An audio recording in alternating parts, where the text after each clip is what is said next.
प्यारे बच्चों, आज हम क्लास 6 के गणित विषय के चैप्टर 1 पूर्ण संख्याओं के प्रथम भाग में कुछ पूर्ण संख्याओं के विषय में बात करेंगे। आज हम पूर्ण संख्याओं का संख्या रेखा या नंबर लाइन पर निरूपण समझेंगे।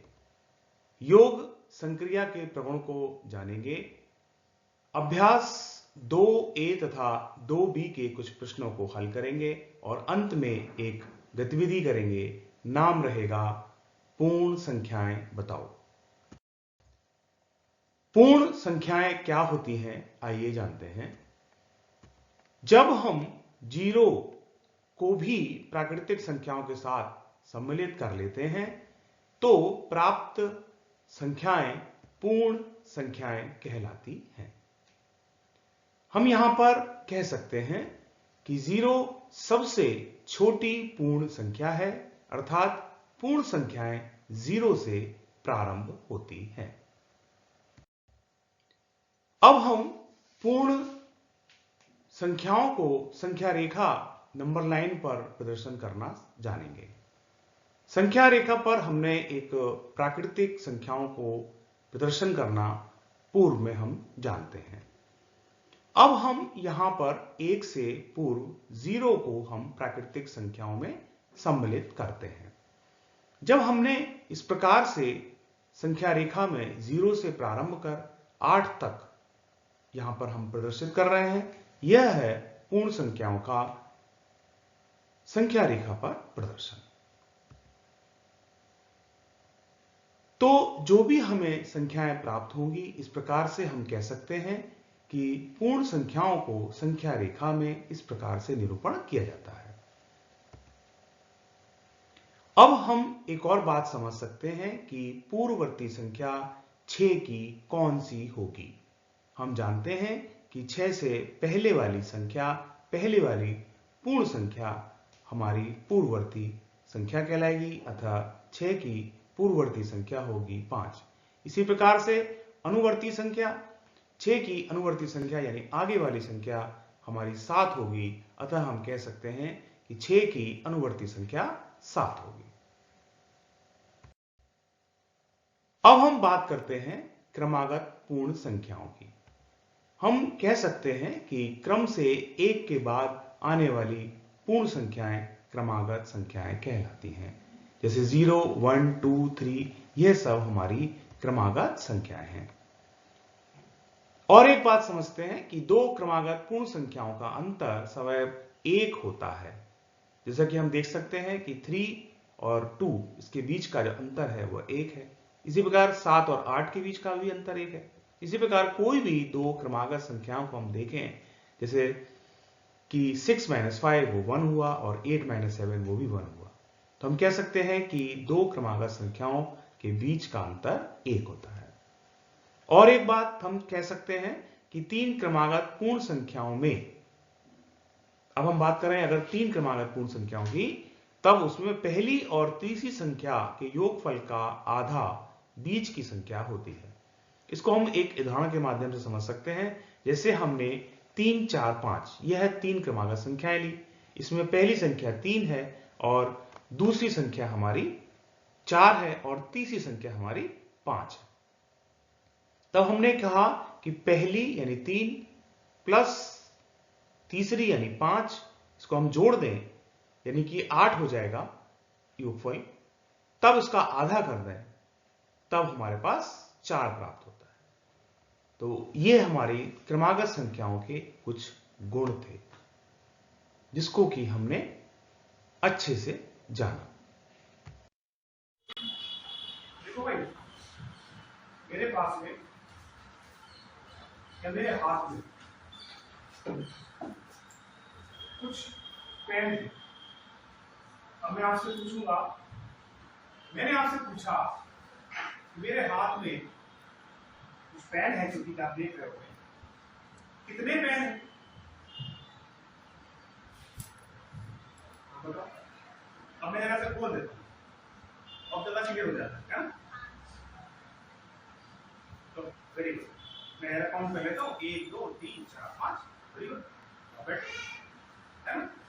5 ही तो है। ये आपको 6 दिख रहे हैं, 5 ही दिख रहे हैं, 6 दिख रहे हैं आपको। हाँ बोलो।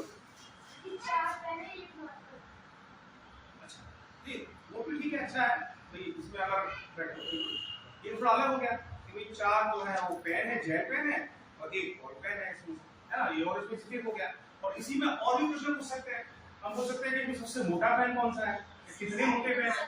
प्रश्न एक और सुनो, एक और प्रश्न है कि इसमें से काले कितने पेन है, बताओ। दो, ठीक है। अब रह गए 2 पेन जो कि काले थे।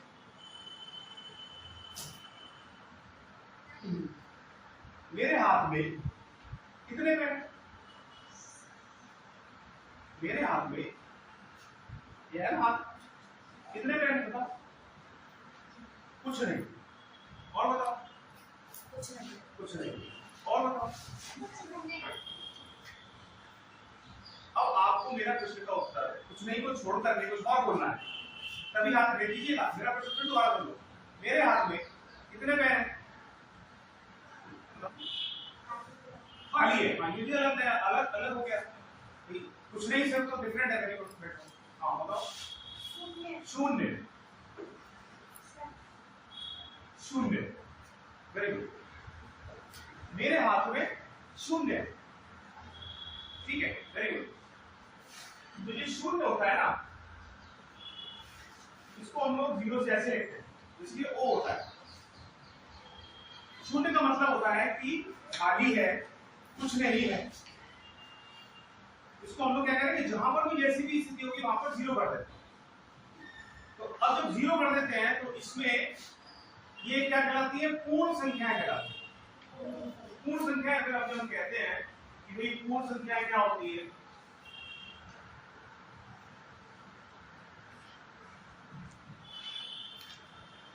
ठीक है, ऐसी संख्याएं, ऐसी नेचुरल संख्याएं जिसमें कि शून्य होता है वो पूर्ण संख्या कहलाती है। अब इसमें थोड़ा सा और सुधार कर सकते हैं, क्योंकि हमने पहले चैप्टर में क्या पढ़ा है, प्राकृतिक संख्या, नेचुरल नंबर पढ़ा। तो नेचुरल नंबर में अगर हम लोग 0 को जोड़ दें तो वो पूर्ण संख्या हो जाएगा। ऐसे भी है। अब नेचुरल नंबर के नंबर लाइन के समझेंगे। हमने नेचुरल नंबर की हमने बात करी और नंबर लाइन की हमने बात करी, तो हमने स्टार्ट किया 1 से। कहां तक जाता है ये, आप बताओ। 5 तक। ये अगर हम नंबर लाइन की बात करें तो ये कहां तक जाता है, कहां तक लिख सकते हैं इसको, हम बताओ। 7 8 9 10 कहां तक, कहां तक बैठो। एक हाँ बताओ, 8 तक, 100 तक, और बैठो और बताओ। जितनी चाहे उतनी। इसको हम लोग कहते हैं अनंत। इसमें हम लोग इसको अनंत तक लिख सकते हैं। 100 1000 जितनी चाहो, इसका कोई अंत नहीं। शुरुआत जरूर बताया, शुरुआत जरूर बताया कि 1 से 2 से 3 से 4। और दूसरी बात, जब भी हम नंबर लाइन की बात करेंगे तो इसका जो डिफरेंस है ना, इतना ये डिफरेंस है। मान लीजिए ये लगभग 3 इंच का है, ये भी 3 इंच का हो, ये भी 3 इंच, तभी हम इसे कहेंगे नंबर लाइन, तभी हम इसे नंबर लाइन कहेंगे। अगर ये डिफरेंस थोड़े कम ज्यादा है तो फिर वो नंबर लाइन नहीं कहलाएगा। ये पहली विशेषता होती है। एक से शुरू होता है, अनंत तक जाता है, ये हमारी क्या कहलाती है, नेचुरल नंबर कहलाती है, प्राकृतिक संख्याएं। हम बात कर रहे थे पूर्ण संख्याएं की, जिसमें कि 0 आता है। हमें पता है कि भाई 1 से पहले 0 आ रहा होता है ना भाई। 1 से पहले तो 0 आएगा, ये बाद में आएगा, पहले आएगा भाई। मैंने आपसे कहा कि मेरे पास तो 2 पेन है, अब उससे पहले मैंने क्या कहा था, मेरे पास 5 पेन है, जैसे ये 5 पेन है, ये 2 रह गए, इधर आ गया। अब मैंने कहा भाई मेरे पास तो भाई, अब बताओ तो कितने पेन है, बताओ कितने पेन है, बताओ एक पेन, वेरी गुड, ये एक आ गया। अब मैंने कहा भाई मेरे पास पेन भी खत्म हो गया तो जीरो रह गया ना, तो इसलिए इसके मतलब यहाँ पर आ जीरो है। ये हमारा हुआ पूर्ण संख्याओं को जानना, पहचानना, उदाहरण, साथ ही साथ पूर्ण संख्या को हम लोग नंबर लाइन में कैसे लिखते हैं, यदि संख्या रेखा में कैसे लिखते हैं, निरूपण करना हमारा ये हो। क्लियर हुआ? अच्छा यहाँ पर एक प्रश्न पूछूं आपसे, सोच के बताना। मेरा प्रश्न है कि पूर्ण संख्याएं कहां से प्रारंभ होती है, शुरू कहां से होती है? मैंने पूछा कि सबसे छोटी पूर्ण संख्या कौन सी है? दो प्रश्न है, उत्तर एक ही है। प्रश्न लो, पूर्ण संख्याएं कहां से प्रारंभ होती है या सबसे छोटी पूर्ण संख्या कौन सी है? आप लोग बताओ। वेरी गुड, जीरो, शून्य। एक ही बात है, हिंदी में बोलेंगे तो शून्य बोलेंगे। ये प्रश्न आता है और जानकारी होनी चाहिए कि हमारी जो पूर्ण संख्या है वो कहां से प्रारंभ होती है। सबसे छोटी संख्या कौन सी है? वो है हमारी जीरो। क्लियर हो गया? अब मैं बात कर रहा हूं क्या क्रमागत संख्या, है ना? अब बात करते हैं क्रमागत संख्या। ठीक है, क्रमागत संख्या क्या होती है? वो संख्या है जो कि लगातार हम लोग देखते हैं, इसमें नंबर लाइन में। अब जैसे क्रमागत आप देख रहे हैं, क्रमागत कैसे कि 2 के बाद 3, 3 के बाद 4, 4 के बाद 5 और 5 के बाद 1, तो कुछ होगा 6 होगा। तो ये क्या होंगी? क्रमागत संख्या हो जाएगी। और क्रमागत संख्या कौन सी नहीं होंगी?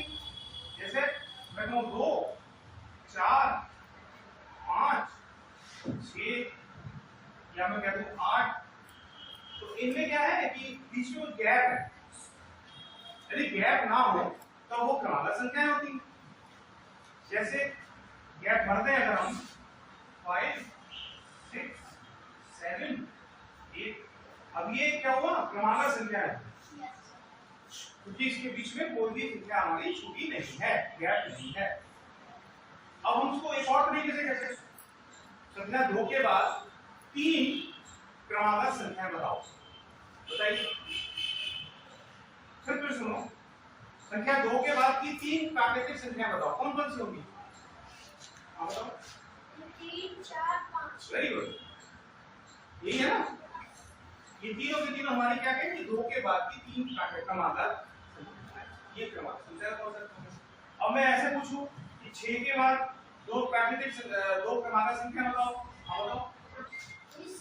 हाँ, वेरी गुड, 6 के बाद मैंने 2 क्रमागत संख्याओं की बात की थी, 7 और 8 होगा।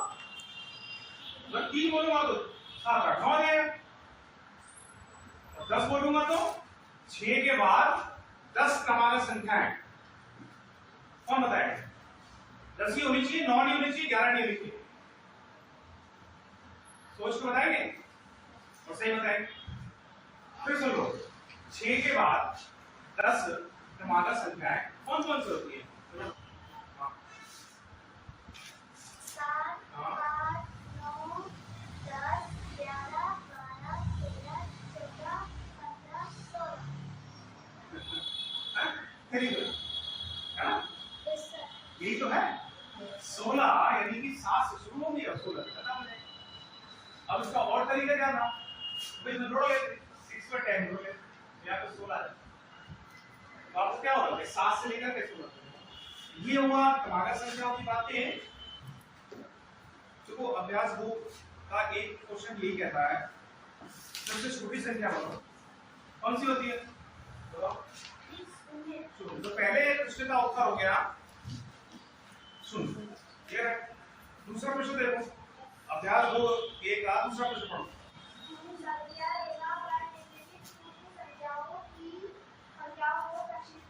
प्रदर्शित करना है ना? तो कौन कौन सी संख्या है यहाँ पर?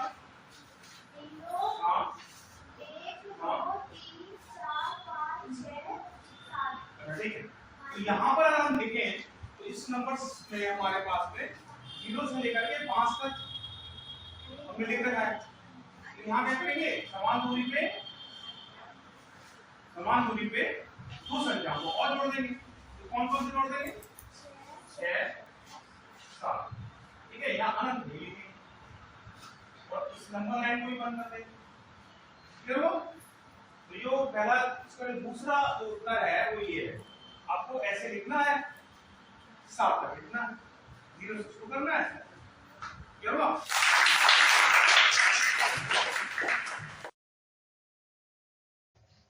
अभ्यास 2 के प्रश्न 4 की बात करते हैं। तब प्रश्न में कहा गया कि यदि 3 क्रमागत पूर्ण संख्याओं के मध्य की संख्या 39 हो तो तीनों संख्याएं ज्ञात कीजिए। आइए हल करते हैं। जैसा कि हम जानते हैं कि मध्य की क्रमागत संख्याओं में संख्या है 39। हमने इसे नंबर लाइन में समझा तो हम कह सकते हैं कि 39 से पूर्ववर्ती संख्या 38 हुई और 39 से अनुवर्ती संख्या 40 हुई। इस प्रकार से हम कह सकते हैं कि तीनों क्रमागत पूर्ण संख्याओं की संख्याएं होंगी 38, 39 और 40। यही हमें प्राप्त करना था। अब बात करते हैं योग का समवर्ग प्रगुण क्या होता है। दो पूर्ण संख्याओं का योगफल सदैव पूर्ण संख्या होता है। आइए इसको प्रूफ करते हैं, सत्यापित करते हैं। हमने दो पूर्ण संख्याएं ली, पहली 12 और दूसरी 16। अब हमने जब इसको योग किया, यानी 12 में जब 16 जोड़ा तब हमें 28 प्राप्त हुआ और 28 हमारी पूर्ण संख्या होती है। अतः यहां से सिद्ध होता है कि दो पूर्ण संख्याओं का योगफल पूर्ण संख्या होता है। इसको एक और उदाहरण से समझें तो हम कह सकते हैं कि 2 + 8 वो जो कि 10 है। 2 भी हमारी पूर्ण संख्या है, 8 भी हमारी पूर्ण संख्या है और उनका योगफल 10 भी हमारी पूर्ण संख्या है। इसी प्रकार से और बड़ी संख्या को देखें तो हम 124 में जब 201 को जोड़ते हैं तब हमें 325 प्राप्त होता है, जो कि पूर्ण संख्या होती है। अतः यही हमारा पूर्ण संख्याओं के योग का समवर्ग प्रगुण है। अब हम बात करें क्रय विनिमय प्रगुण योग की संक्रिया के संदर्भ में, तो हम कहेंगे कि दो पूर्ण संख्याओं के योगफल पर संख्याओं के क्रम का कोई प्रभाव नहीं पड़ता। इसको हम एक चार्ट के माध्यम से समझ सकते हैं। हमने एक पूर्ण संख्या ली 12, उसमें दूसरी पूर्ण संख्या को जोड़ा 16, तब हमें प्राप्त हुआ 28। हमने जब इसका क्रम बदल दिया, यानी अब हमने 16 में 12 यानी दूसरी संख्या में पहली संख्या हमने जब जोड़ी तब भी हमें 28 ही प्राप्त हुआ। इस संक्रिया को दोबारा समझ सकते हैं। हमने अब 2 और 8 के साथ यह कार्य किया। जब हमने 2 में 8 जोड़ा तब हमें 10 प्राप्त हुआ और जब हमने 8 में 2 जोड़ा तब हमें 10 प्राप्त हुआ। अतः क्रम को बदलने से कोई प्रभाव नहीं पड़ता है। हम इसको तीसरे एग्जाम्पल से भी समझ सकते हैं कि जब 124 में 201 को क्रम बदलकर जोड़ें तब हमें अल्टीमेटली 325 ही प्राप्त होता है। योग का तत्समयक अवयव।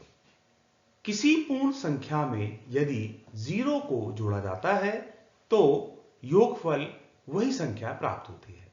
इसको हम कुछ उदाहरणों के माध्यम से समझ सकते हैं। हमने एक पूर्ण संख्या ली 12, इसमें जब हमने 0 को जोड़ा तब हमें वही पूर्ण संख्या 12 प्राप्त हुई।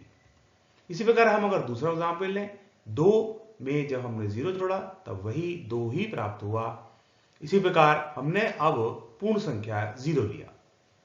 अब हमने 0 में जब 0 को जोड़ा तो हमें वही पूर्ण संख्या 0 ही प्राप्त हुआ।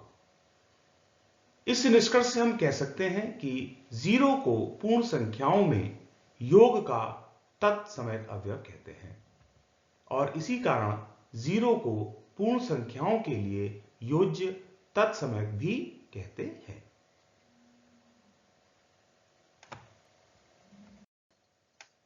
अब बात करते हैं योग का साहचर्य प्रगुण क्या होता है। 3 पूर्ण संख्याओं को क्रम में जोड़ते समय किन्हीं 2 पूर्ण संख्याओं का समूह पहले बना लेते हैं जिससे योगफल में अंतर नहीं पड़ता है। आइए इसको उदाहरण के माध्यम से समझते हैं। हमने 3 पूर्ण संख्याएं ली A, B तथा C। हमने पहली बार A + दो संख्याओं को एक साथ जोड़ा। हमने फिर दो संख्याएं यानी a प्लस b को जोड़ा, उसमें तीसरी संख्या c जोड़ दी। आइए इसको एक संख्यात्मक मान से समझते हैं। हमने पहली पूर्ण संख्या 12 ली, हमने दूसरी पूर्ण संख्या 34 ली और तीसरी हमने पूर्ण संख्या 5 ली। अब हमने पहली संख्या में जोड़ा दूसरी संख्या प्लस तीसरी संख्या यानी 12 प्लस 34 प्लस 5। 12 में जब हमने 34 प्लस 5 जोड़ा तब वह 39 प्राप्त हुआ, और जब हमने 12 में 39 जोड़ा तब हमें 51 प्राप्त हुआ। अब हम इसको क्रम को बदलते हैं। हमने 12 में पहले 34 को जोड़ा यानी पहली संख्या में दूसरी संख्या जोड़ा, उसके बाद हमने C में रूपफल को जोड़ा यानी 46 में जब हमने 5 को जोड़ा तब हमें 51 प्राप्त हुआ, जो कि पूर्व में जोड़ा गया समभी के समान है। अतः हम कह सकते हैं कि तीन पूर्ण संख्याओं को क्रम में जोड़ते समय किन्हीं दो पूर्ण संख्याओं का समूह बना लेने से योगफल में कोई परिवर्तन या अंतर नहीं आता है। इसको हम एक और उदाहरण से समझते हैं। अब हमने 8, 3 और 2 यह तीन संख्याएं ली। जब हमने इनको पहली बार दूसरी संख्या में तीसरी संख्या का योगफल पहली संख्या में जब जोड़ा तब हमें प्राप्त हुआ 13। अब हमने पहली संख्या में दूसरी संख्या का योगफल तीसरी संख्या में जब हमने जोड़ा यानी 11 में जब हमने 2 को जोड़ा तब भी हमें 13 ही प्राप्त हुआ। यह है योग का साहचर्य प्रमाण।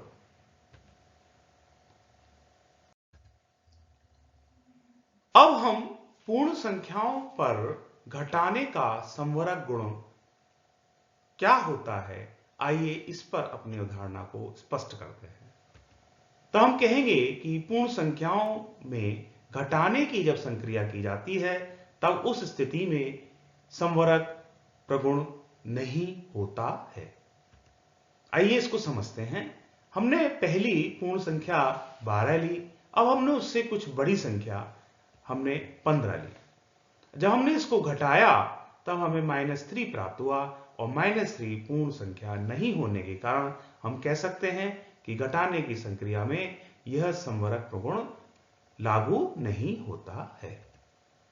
अब हम दूसरी संख्या को देखें तो जब 2 में हम 10 को घटाएंगे तो -8 प्राप्त होगा। हम एक और एग्जाम्पल से समझ सकते हैं। हमने एक बड़ी संख्या ली 1 और 123, तब हमें -122 प्राप्त हुआ, और यह संख्याएं हमारी -3, -8, -122 चूंकि पूर्ण संख्या नहीं है, इसलिए हम कह सकते हैं कि घटाने की संक्रिया पूर्ण संख्याओं के लिए संवरक नहीं है।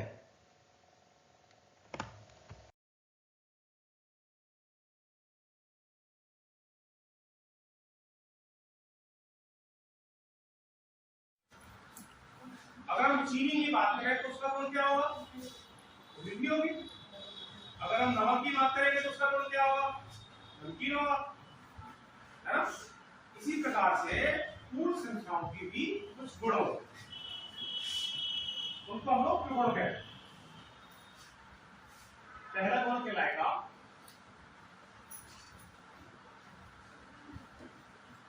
संवर्ग प्रगुण। अब संवर्ग प्रगुण क्या? संवर्ग गुण में देखो, कोई भी दो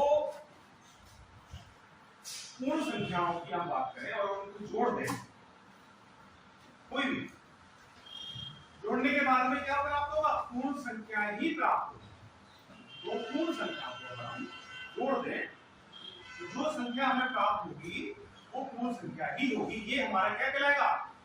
जोड़ का, योग का संवर्ग गुण। चलो आप देखते हैं, ठीक है? अब देखो, जैसे मैंने 5 एक संख्या ली, क्या है ये? पूर्ण संख्या है। अब मैंने एक संख्या ली 6 और मैंने क्या किया? तो जोड़ दिया, तो ये प्राप्त हुआ, ये भी कोई एक 11 क्या है? ये भी तो पूर्ण संख्या हुई। ये कहने का, ठीक है? ये गुण हो गया योग का। मैंने योग की बात करी है, क्यों बाबा योग की बात कर रहा हूं? क्योंकि ये घटाने में नहीं होगा। कैसे नहीं होगा उसको समझते हैं। मतलब घटाने में यह संवरक प्रगुण नहीं लागू होता। कुछ नियम है, कुछ गुण है, किसी में लागू होता है, किसी में नहीं होता। योग में लागू होता है, घटाने में नहीं होता। अब देखो एक केस हम लोग, मैंने 5 में क्या घटा दिया, 6 घटा। तो क्या होगा यहाँ पर, जो उत्तर प्राप्त होगा वो -1 का। तो अब हमने जब पढ़ा था नंबर लाइन पे उन संख्याओं में, तो हमने क्या पढ़ा था, माइनस नहीं था, सबसे छोटा था 0। इसलिए ये नियम हमारा घटाने में संवर्ग का नियम, संवर्ग का गुण लागू नहीं होता है, घटाने में लागू नहीं। आप और भी देख सकते हो, जैसे मान लो मैंने 5 में ही 9 को घटाया, घटेगा तो सही, लेकिन ये नेगेटिव चिन्ह है, घटेगा क्यों घटेगा, बड़े से चिन्ह आता है, तो लोग घटाते हैं, तो ये माइनस हो रहा है, माइनस नहीं होगा। तो इस संवर्ग का नियम केवल जोड़ में लागू, संवर्ग का नियम केवल जोड़ में लागू। ठीक है, अब इससे संबंधित कुछ प्रश्न हैं, 3 उदाहरण लिखते हैं जिससे कि संवर्ग का प्रगुण, योग का नियम है वो दिखाई दे।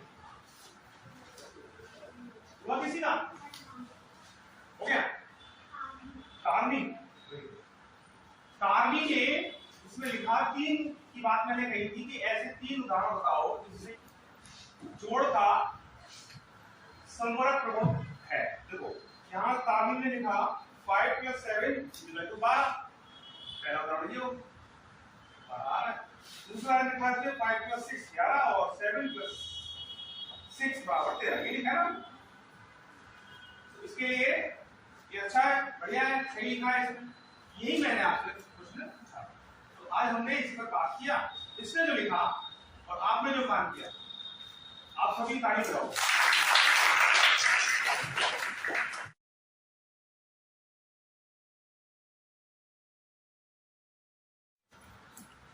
अगर हम चीनी की बात करें तो उसका गुण क्या होगा, मीठी होगी। अगर हम नमक की बात करेंगे तो उसका गुण क्या होगा, नमकीन होगा, है ना। इसी प्रकार से पूर्ण संख्याओं की भी कुछ गुण होते हैं, उनको हम लोग प्रगुण कहते हैं। पहला गुण कहलाएगा। अब हम अभ्यास 2b के प्रश्न 2 को करते हैं।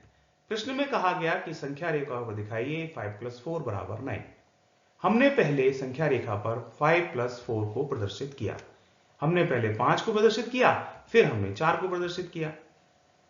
अब हमने देखा कि संख्या रेखा पर 9 किस प्रकार प्रदर्शित होता है।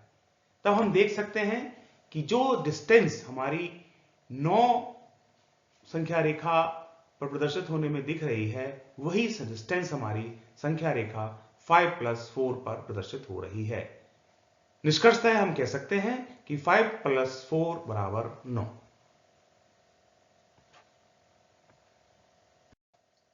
आइए अब एक गतिविधि करते हैं, नाम है पूर्ण संख्याएं बताओ। हमारे पास में 2 ऑप्शंस हैं, हमें उनमें से कोई एक ऑप्शन सही है उसको बताना है। हमारा पहला ऑप्शन है कि क्या नंबर लाइन पर दिए गए अंक पूर्ण संख्याएं हैं, अथवा बी ऑप्शन सही है कि यहां पर जो नंबर लाइन पर अंक दिए गए हैं वही पूर्ण संख्याएं हैं। प्यारे बच्चों, उम्मीद करता हूं आज की विषय वस्तु आपको अच्छे से समझ में आई होगी। आप सभी का बहुत बहुत आभार, बहुत बहुत धन्यवाद।